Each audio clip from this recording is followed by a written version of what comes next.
So, how would you put someone in a headlock? Oh, something like this. Oh, isn't that a full Nelson? Allegedly.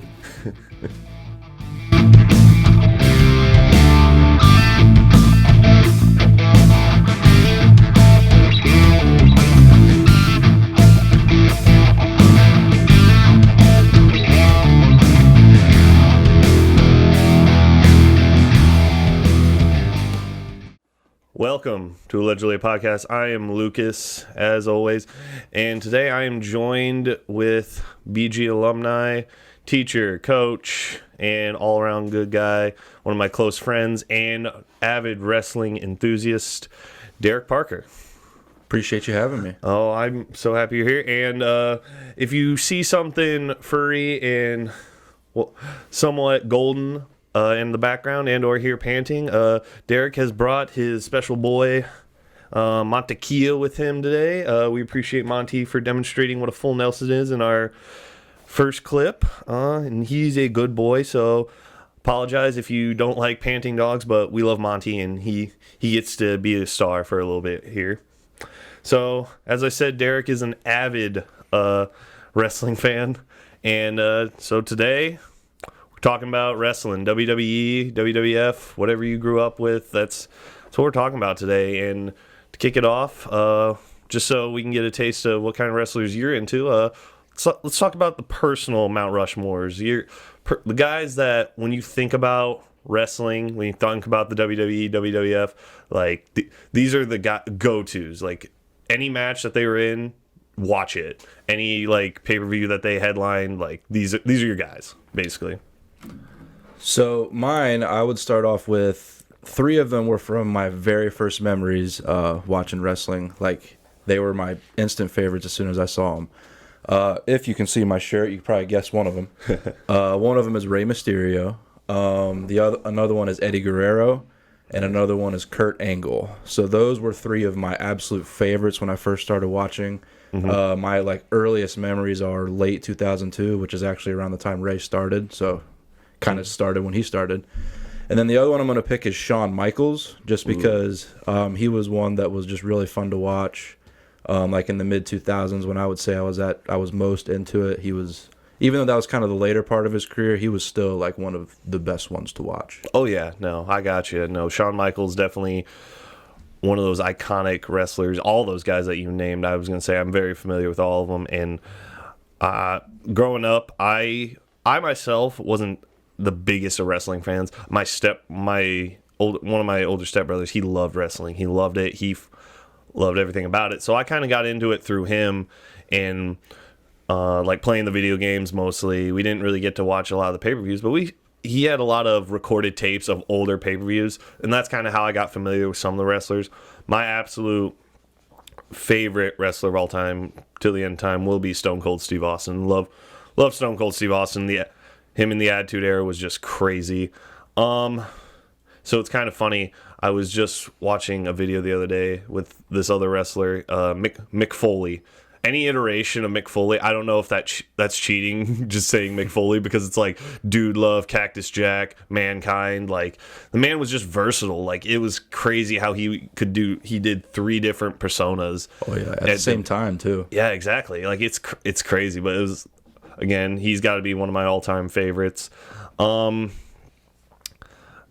I'm gonna have to say Kane. Like I would go with Undertaker, but I really liked Kane because Kane, like entrance-wise and just like how that character progressed from like the 90s into the 2000s, like was one of the it was a very crazy iteration of that character.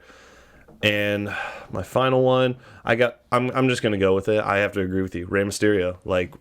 Rey Mysterio was just awesome to watch. Like even now he's older, but like he still is just high flying and does all the crazy acrobatics off the ropes and everything. And that's what's cool about him is just like because you always got those different like wrestling types, and Rey Mysterio was just one of those guys. Like he just threw his body around. He was not a big man, but like. Damn. So what I really enjoyed about it were people that like the whole time the match was going, there was no down moments. They were going the whole time. So like the ones I picked were two high flyers, Ray and Eddie, and Sean to an extent too. Yeah. And then there's Kurt, who just like didn't really fly around too much, but he like went after it. Oh yeah. Like it was just intense. Yeah, no, but there are plenty other like wrestlers I know that I like that weren't mentioned because I feel like I want to be a little different, and I'm like, I didn't mention The Rock. I did. The Rock was honestly one of the best showmen of like me growing up. But like, you can obviously talk about Hulk Hogan, Ric Flair, like those guys, also great wrestlers. But I feel like the four that I picked, I just identify with like those are my guys. Mm-hmm. So with that, like those are our personal Mount Rushmores of wrestling. Who do you think is the all-time, like the top four? Like these are the if you're gonna talk to someone about wrestling, like these are the guys you need to watch, or these are the, I guess, documentaries that you need to watch. Because I know multiple wrestlers have different documentaries, and like that's kind of how I've kind of figured out like my top four, who are the best, just by what big wrestlers talk about, and like who could do a match, who they trusted, and who they knew could do a good show. Right. So I'm going to give like my reasoning first because it kind of ties into all of them. Yeah. So the reason I'm picking the ones I pick is because at the end of the day, they call it the wrestling business. It's a business. They're trying to make money. They want to sell tickets. Yeah. Like who put asses in seats, as they say. Yeah. And with that reasoning, I would say there's three that you like have to pick. Like no matter how you feel about them, like these three guys sold out shows like they could do it in their sleep. Yeah. Those three, I'm going to go with Hulk Hogan. Yeah. Because, like, in the 80s, like, he's kind of the reason it's the worldwide phenomenon it is today. Like, it started small, and Hogan took it to the stratosphere. After him, I'm going to go Stone Cold. Yeah. Because in the 90s, he was carrying, like, WWE specifically was kind of on the verge of bankruptcy during the early 90s. And then along came Stone Cold, and all of a sudden, they're more popular than ever. Oh, yeah. That can pretty much be attributed to him. The last one the third one I'm going to pick for the same reason is John Cena, because for kind of the same reason, he was doing that, but he was doing it like more modern times, like the 2010s. So what Hogan did in the 80s, Austin did in the 90s, Cena did in like the 2000s and 2010s. The fourth spot, I'm going to kind of throw in I'll call it honorable mention. There's two that like are kind of a toss-up. The two are Ric Flair and The Rock. Yeah. And I have to give the edge to Flair solely because there's so many guys that like went on to become icons that say they got into it because of Ric Flair. Yeah. So it's kind of like if he's not here, maybe none of these guys are here. Absolutely. Yeah, no. Those are all very good picks. I was going to say I tried to really think about who I was going to pick, and a lot of it came down to, again, just like not only their skill, like some of it was based on their skill, but like somewhat of their selflessness and everything. Like my first one, I think it's gonna be Andre the Giant, because I feel like and you watching documentaries and stuff, like how they talk about him, especially how Hogan talks about him, like how he basically helped to launch Hulk Hogan into the stratosphere, kind of where he got him. Like I know Hulk Hogan thanks him so much, and like when you watch the documentary and you kind of get to know like not only his struggles, but he loved wrestling. Mm-hmm. Like Andre the Giant was like, he loved wrestling and it was in his blood. So that was, I would definitely have to start with him. I think a little known wrestler, but I feel like you always hear a lot of older wrestlers talk. Ricky the Dragon Steamboat. You hear about him a lot. Like I want to say Ric Flair, but I'll counter Ric Flair with Ricky the Dragon Steamboat, because like yes, I feel like you don't hear anything bad about him. Like he always, when he's talked about by veteran wrestlers, they talk about how good he was. I know one of the best matches was Ric Flair and Ricky the Dragon Steamboat. So it's crazy. Third. This is gonna be a tough one. I was gonna say we'll go with, just because how long he's been around, how long he's been relevant, we'll go with Triple H. Triple H has been part of DX, just him being even by himself. Like he's still even part of the company. He doesn't wrestle, but like he's still part of the company. He still believes in it, and that's what's crazy. Like he's been around. He went through the business, and now he's just kind of at the head because he's done it all and he's kind of seen it all, and that's pretty awesome. That in like that's one of the reasons like you keep coming back, because it's like, you know, this company's being run by guys who've gone through the business and know how it works. And finally, again, I'm gonna have to agree with you on one of them. John Cena. John Cena is definitely one of those big names that's just it. Like he's left the business, but he's never forgot what that business gave him, and I feel like that's really cool that he'll leave, but he comes back because he's like, without wrestling, he knows he probably wouldn't be as big as he is today. He wouldn't be as well known. Maybe not as iconic, but I would have to. Those are my top four: Andre the Giant, Ricky Dragon Steamboat, Triple H, and John Cena. Like those, I feel like that's a pretty solid. Like, I know obviously more seasoned wrestling lovers would probably try to throw out some other like older names, but just for the time that we've grown up in, I feel like those are solid. Those are very solid. The thing with any Mount Rushmore is like, there's too many to pick from. Like, someone's got to get left out, and it's not fair, but it is what it is. Yeah, no, that's why I was trying to basically kind of play off you. I'm like, I'll give you some, and I'll take some others just so we can kind of spread it out here. But yeah, no, I was gonna say those are all good and respectable wrestlers. So, respectable wrestlers. Let's go with the best wrestling rivalry matchup. Like what? Like it, and even that it can. I'm trying to. I could easily probably name a couple. Like, obviously, you got the easy ones of like The Rock and Stone Cold had one. I know for a bit, and that was. I feel like that's one of the biggest ones you'll hear about, because those are literally two of the biggest icons that were in wrestling at the time. I'm just trying to name a couple. I'm not like. Two that I think of right away, and I'm kind of biased. Like, these were ones I watched when I first started watching that I was really into. One of them, if anybody heard me say Ray and Eddie for my Mount Rushmore, you probably know. Yeah. One of them is Ray versus Eddie. Yeah. I actually recently, so on Peacock, they have like all WWE ever. Nice. And a cool thing they do is they list like rivalries from start to finish. One of them on there being Ray versus Eddie. Nice. And like not too long ago, I actually just sat down and watched every time Ray and Eddie were even involved with each other, and it was awesome. Like, I watched the entire time and never got bored. Yeah. Another one, and this one like hits close to home because so at the time, I was actually a Kurt Angle fan when I first started watching.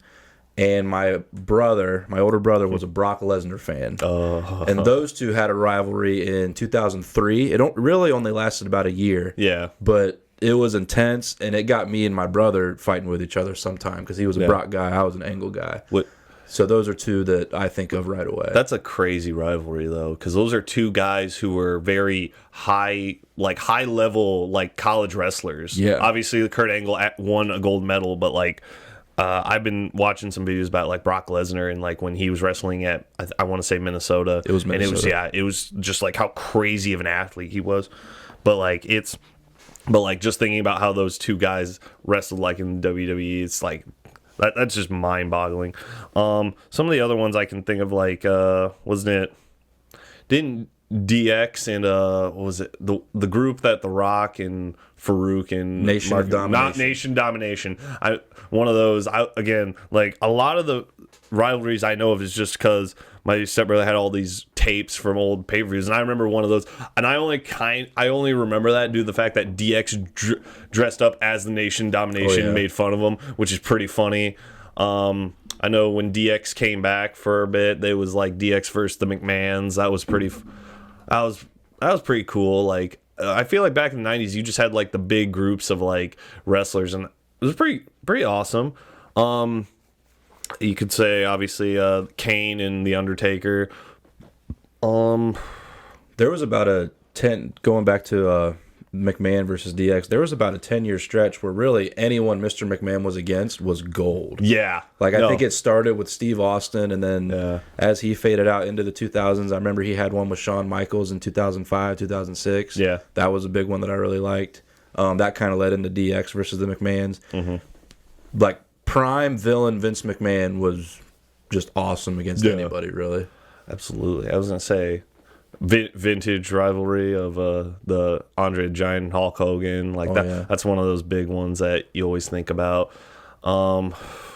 Like I wish I'm just not good at remembering a lot of those rivalries. I do remember the Stone Cold McMahon. That's just honestly, it's funny now. You think about it now. I feel like that's just meme gold. That entire rivalry. You just take a clip from any of that rivalry, like you've probably seen it just in a meme alone. Just like Stone Cold beating McMahon in the hospital, or him stunning him in the freaking ring. Like it's crazy. I've seen so many videos saying me the next day at work when I hit the lottery, and it's a video of Stone Cold coming in with a chair and just hitting everybody in sight. It's awesome. That's the thing. Stone Cold Steve Austin it was a great showman, because it was just you basically knew what was gonna happen, but he was gonna make it seem like it wasn't gonna happen.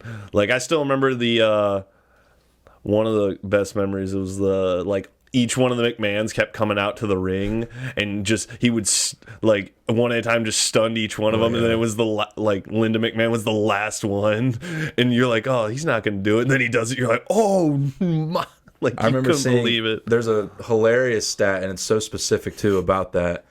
Stone Cold Steve Austin is the only wrestler to hit his finisher on all four of the McMahon family in the same night.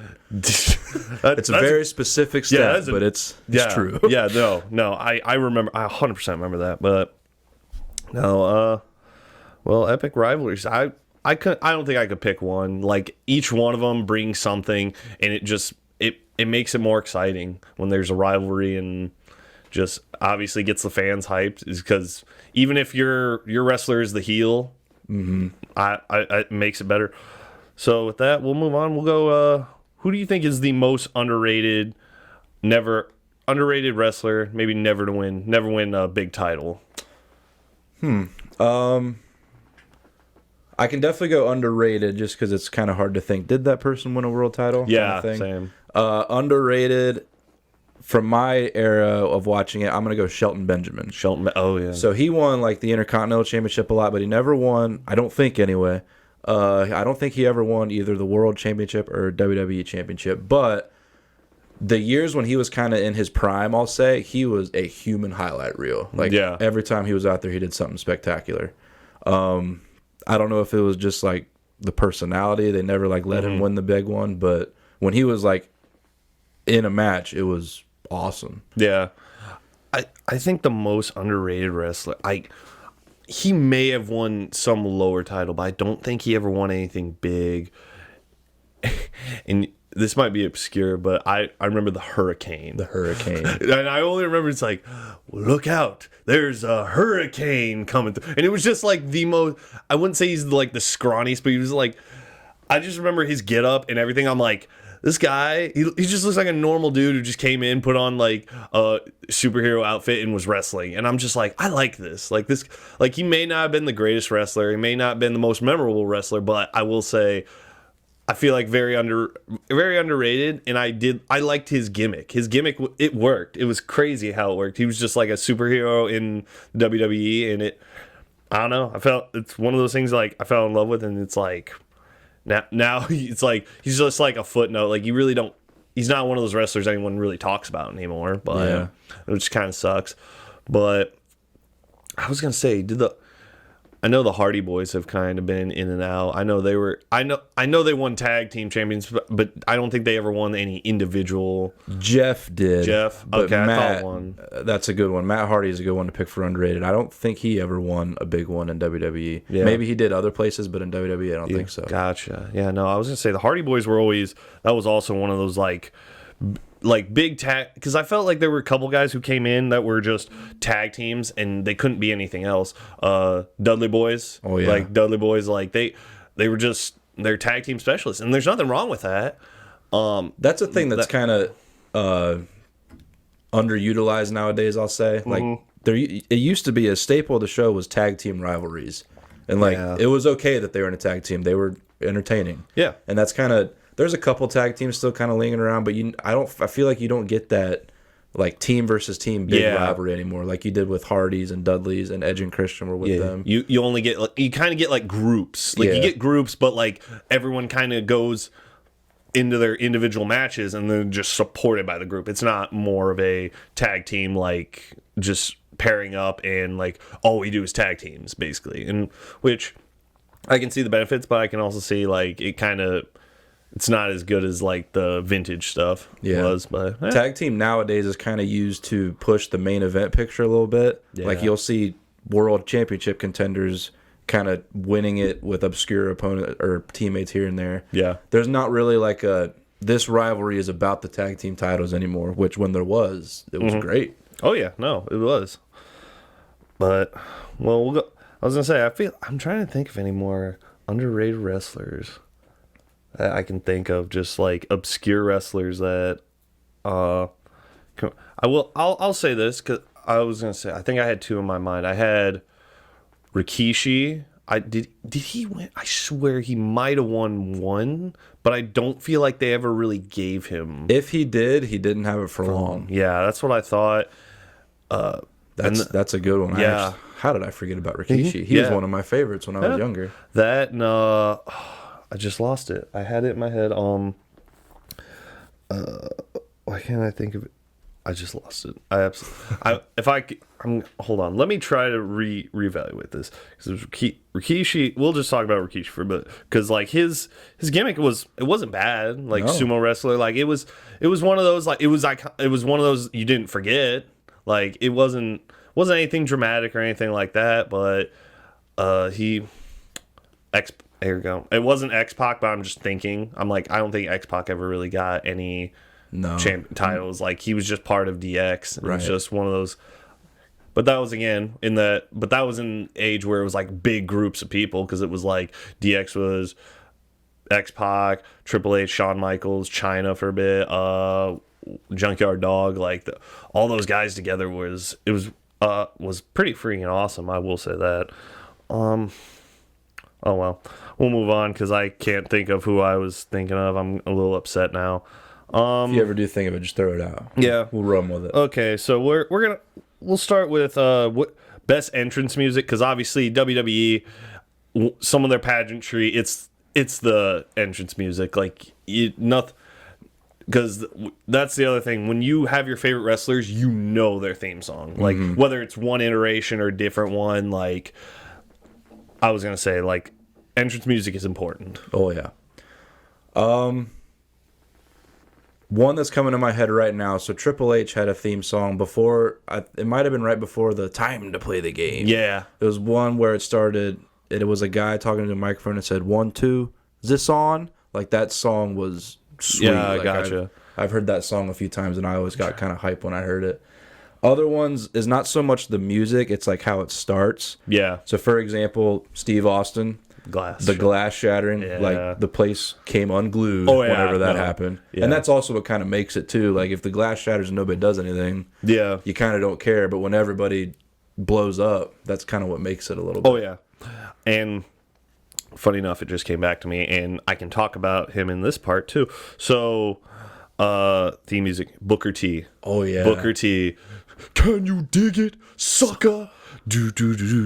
Like I will say Booker T, probably one of the most iconic like entrance music, like because again it's kind of like it's Stone Cold Steve Austin. Like you hear that first part and you're like, oh, you know who's coming. Oh yeah. Like that. I will say one of Randy Orton's not as one of his like first or second like themes he had, because he went like through, I swear he had like 3 or 4 of them, but like one of the ones was it Burn in My Light or something like that? Yep. That's one of my absolute favorites when I think of like real good wrestling entrance music. I had doing what you did. I had one and I lost it. It sucks because I'm just sitting here trying to think. What was it? One of the ones I heard the other day. Was it? It was. I think it was Chris Jericho. It was like, "You think you know me?" Oh, that's Edge. Oh, it's Edge. Edge. My bad. Yeah. My bad. I've been watching a lot of wrestling clips earlier. Like, I think I was looking for like biggest pops. Like like that's fun. Those are just fun to watch. A lot of them are probably the glass shatter. Yeah, like that's just every time that happened. Yeah. Well, I was gonna say we obviously got to mention the most notorious wrestling theme song of all time. Whether that's my opinion or you hold it, it's John Cena's theme. Like That's the one that I lost earlier. Uh, I was gonna ask you, have you ever been to a live show? years ago. So in summer 2021, it was in Cleveland. Me and my then fiance, now wife, went to a SmackDown that John Cena was kind of headlining at the time. And the show started, like we were talking how the glass shatters, the place comes unglued. Yeah. TV doesn't really do it justice.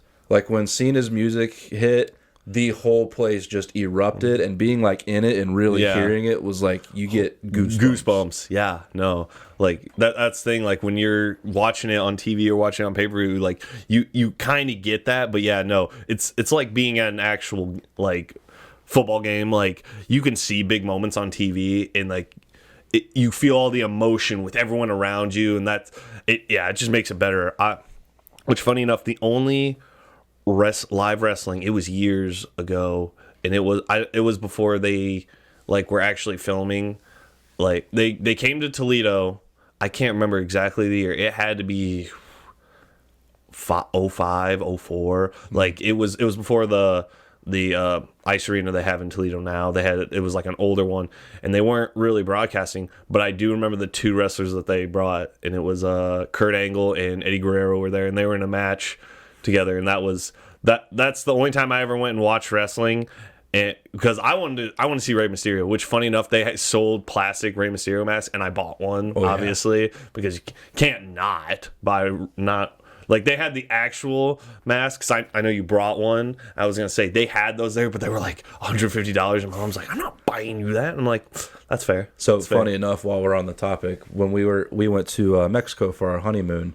And we went to a gift shop, and from across the gift shop, I saw like old luchador masks, one of them being Rey Mysterio. Yeah. And I remember I saw it, and I just nudged Erica, like, we got to go get that. We got to go get That's awesome. I didn't know that. Is that the one? That's not the one that I bought. That's not the, okay. No. The one I bought, I don't want to talk bad about a foreign country, but they're kind of shoddy. Yeah, well, yeah. I was gonna say, I assumed like if they're in a shop, I'm like they're probably not gonna be the greatest quality, but because they know people will buy them, whether or not they're good or not. But that's fair enough. Well, we'll move on. We'll go to finishing moves. What is like some of the best finishing moves? Obviously, you can do the obvious, the Stone Cold Stunners, the People's Elbow. The one that comes to mind right now, RKO.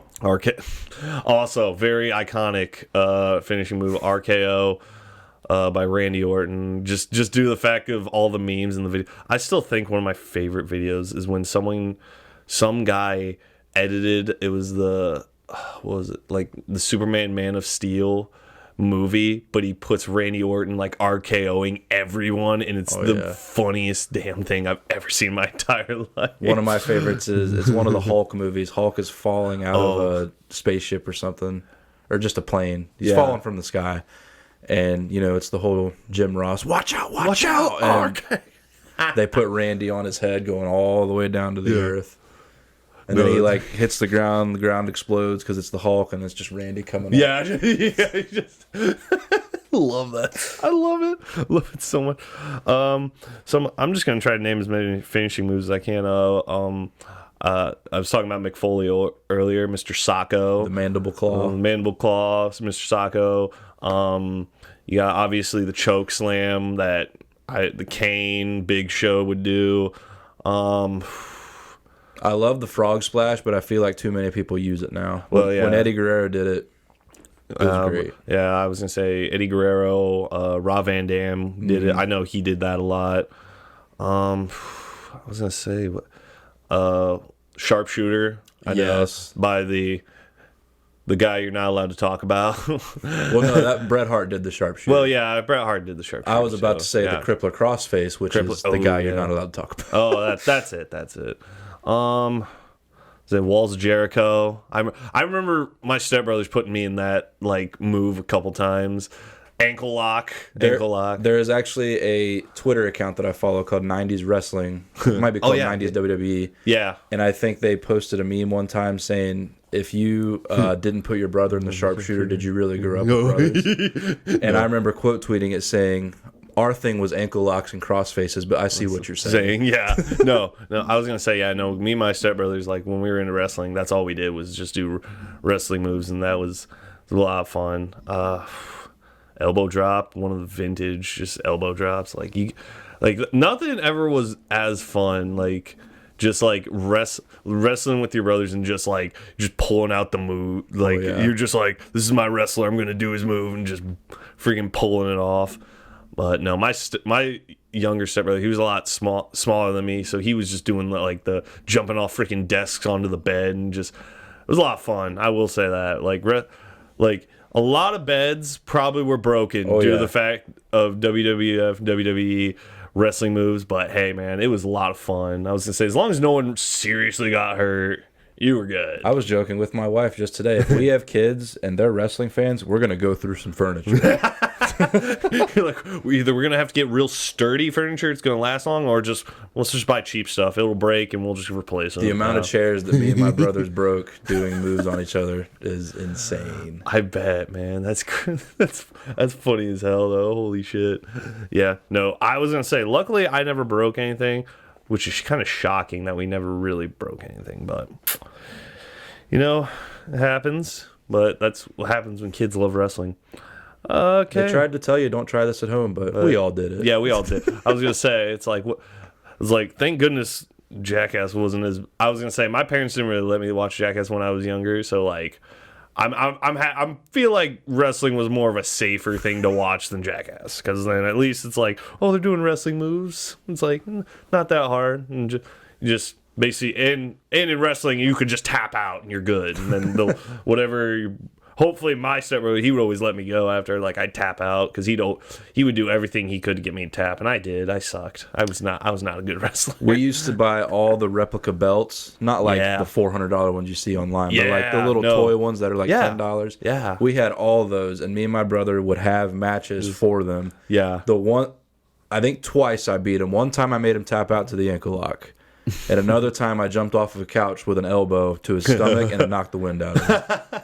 Damn. And every other time he would get me with a crossface. Yeah, dude, it's crazy. Like I remember my stepbrother had a lot of those belts, and like now, like I've gotten a couple of those like replica cheap ones, and you're like, they're not as quality as they used to be. Not as quality. It's like you have to give out some money, but that's the thing too. You could pay $150 and get like a custom belt for whatever you want, which is pretty cool though. That's the thing, they know who they're playing to now, because I know like the NFL, like you can now buy like NFL championship for your team. Yeah, I've seen those on WWE Shop, and I just look at it, I'm like, you suck, because that is so cool. I would if I didn't have to dish out like $400. If it was $100, no doubt in my mind I would dish that out in a second just to get one of those. But no, well, I guess we'll finish it up. Dream match, whether it be past versus present, same era, maybe they didn't really, or they only wrestled once, or here we'll do single matches, and then if you could think of like a dream tag team, we'll do that too. I think that'd be a real good one. So I got a couple in mind. Okay. One of them was actually planned, I think. It's a rumor. I don't know if the rumor is true or not. But at WrestleMania 22, which was 2006, the plan rumored was going to be, one of the matches was going to be Eddie Guerrero versus Shawn Michaels. Ooh. That would have been sweet. Oh yeah. But unfortunately, Eddie passed away the November before. Yeah. So we didn't get that one. Another one that we never got was Kurt Angle versus Bret Hart. Two guys that weren't really flyers, but they still went at it. Yeah, I think that would have been cool. Yeah, no, wow. That actually sounds awesome, because it's two grapplers. That sounds that sounds pretty good. Holy crap, that is freaking that would have been an insane match. Oh yeah, holy cow. I'm just trying to think of it. I'm trying to think of something here. I've got my biased ones too. My favorite's Rey Mysterio. Yeah. And I don't think he ever had a one-on-one with Triple H or Stone Cold or The Rock, and those would have been cool, I think. Here's a question. It may have happened, but I feel like it may not have. Macho Man Randy Savage versus Ric Flair. That did happen. That did happen? That was at a my bad. WrestleMania. Yep. I was about to say, I'm like, either that happened or that was when Ric Flair went somewhere else. I wasn't really sure. Okay. So I actually had a T-shirt made. It was in 1992, and it's one of those like campaign shirts. Okay. It says Flair Savage 92. Their slogan was "Woo yeah." Yeah. Great shirt. Oh my gosh.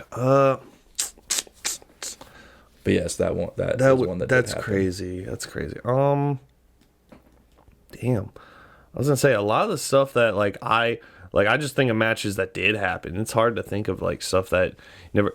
I was gonna say Cena and Rock. Didn't the Cena and Rock have had a couple? Okay. Yeah, damn. It might just be you. I was gonna say one that we didn't get that Steve Austin has actually said in interviews that he really wanted was Stone Cold versus Hulk Hogan. That's one that I don't think we ever got. Oh, wow. Yeah, that would have been crazy. So there was a year where The Rock had a match with Hulk Hogan, and Austin has said, like, I really wanted that to be me. Yeah. No, that would have been...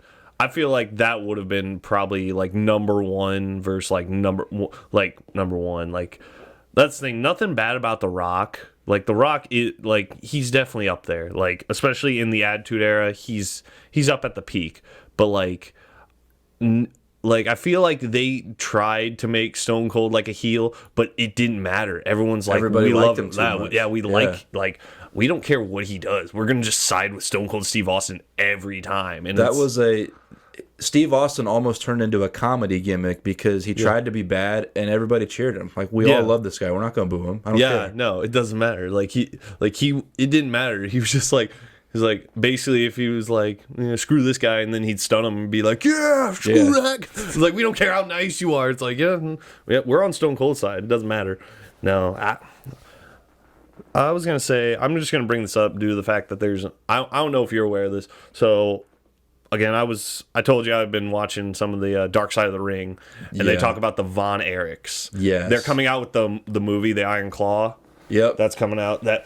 I am going to see that at some point. Same. I really want to see, just due to the fact that I've seen a lot of the stuff about the Von Erichs and everything like that, like how they were a wrestling family, and it's crazy. Yeah, it's just because it's like, and just with that said, just think of like if all the Von Erichs were alive, like them against the Hart Foundation, like that just sounds like the craziest three-man tag team. Like that would have been the craziest thing ever to have happened. Like Von Erichs versus the Hart Foundation. Like that's a thing about, since we're talking about the Von Erichs, cool thing that I kind of thought about. So interesting enough, a couple big names that were kind of the stars when we were growing up watching, Undertaker, Shawn Michaels, Stone Cold, all those guys are from Texas. Yeah. And that's where the Von Erich territory was. And they're all we watched the Von Erichs and we got into it. Yeah. So the Von Erichs are kind of unsung heroes, getting people into it that are now icons. Oh yeah, no, that is it's very crazy how a whole family, their father started the whole thing and just got all of his kids into it, and then basically inspired the next generation of wrestlers. Because back then it was more territory. It wasn't worldwide like it is now. Yeah, no. So the Von Erichs were in Texas, and it's crazy to think how many people from the next generation were from Texas because they watched the Von Erichs. No, it is one of those things, but I highly recommend anyone listening or watching this, if you are an avid wrestler fan, or if you're not, it is a very interesting show to watch. I recommend watching Dark Side of the Ring. It is on Hulu. Mm-hmm. That's where I watched it. But yeah, also shout out. We'll shout out the movie too, The Iron Claw, which is about the Von Erichs. December 22nd, I believe, is when it's coming out. I got it saved. Nice. Free advertising for that movie. I know I'll probably be going to see it because it is a very interesting topic. Just basically about one of those. It's a good story, but it does not have a great ending. But it's crazy. But with that, very happy you came. Very happy you came and talked about wrestling. It's been a while since I've been able to sit down and talk to someone about wrestling, and really appreciate you coming. Thank you for having me. No problem. So we will end the show as we always do with our question jar here. I'll have Derek pick out. He'll read the question. Hopefully, we're gonna get a shout out today. I've only had one as of now. We've only had one person, but here's the hoping. I want to if you've made it to this part of the podcast, I want to say thank you. Appreciate anyone and everyone who does listen or watches us. As you know, find us on YouTube, Spotify, and Apple Podcast. Thank you very much for listening, and here we go. Let's do the question jar. Derek, do us the honor.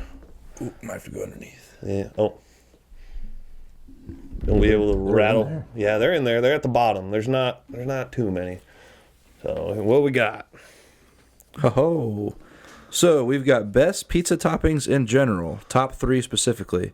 This question is from our friend Stacy Derry, soon to be Stacy Schoonover. Oh, well, thank you, Stacy, for the question.